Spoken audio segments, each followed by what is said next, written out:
Au Niger, le chef de l'État a reçu en audience le collectif des avocats de l'Institut de l'Afrique des libertés.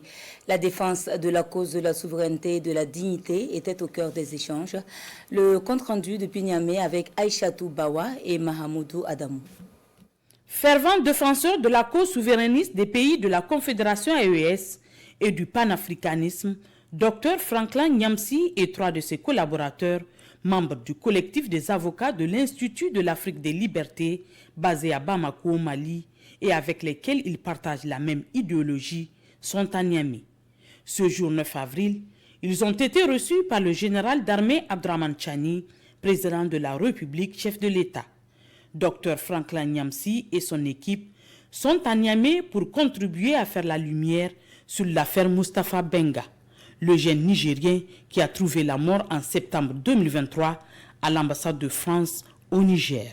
Un procès est engagé pour que justice soit rendue à Mustapha Benga et sa veuve, sa famille, qui ont mandaté, tout comme l'État du Niger, le collectif d'avocats de l'Institut de l'Afrique des libertés dans cette affaire, compte qu'à partir de cet instant, cette logique criminelle et abominable s'inverse, que les puissances étrangères n'aient plus le droit d'ôter gratuitement la vie des Africains dans leur propre territoire.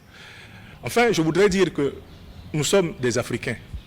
Être au Niger, c'est être chez nous.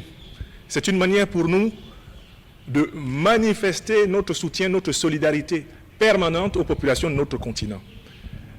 Les drames comme celui de Fambita ont blessé notre conscience. Et il est hors de question que nous, qui serions des Africains vivant en Europe ou en Amérique, il est hors de question que nous abandonnions notre peuple au motif que nous aurions trouvé des situations confortables là-bas.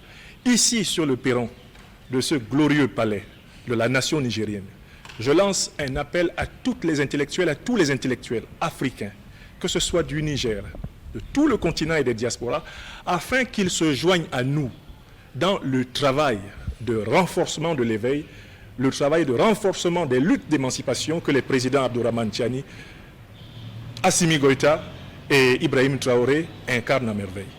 En recevant le collectif des avocats de l'Institut de l'Afrique des libertés, ayant pris en charge la défense du dossier Mustapha Benga, le président de la République affiche toute l'importance qu'il accorde à l'aboutissement de cette affaire survenue au lendemain des événements du 26 juillet 2023 à l'ambassade de France à Niamey.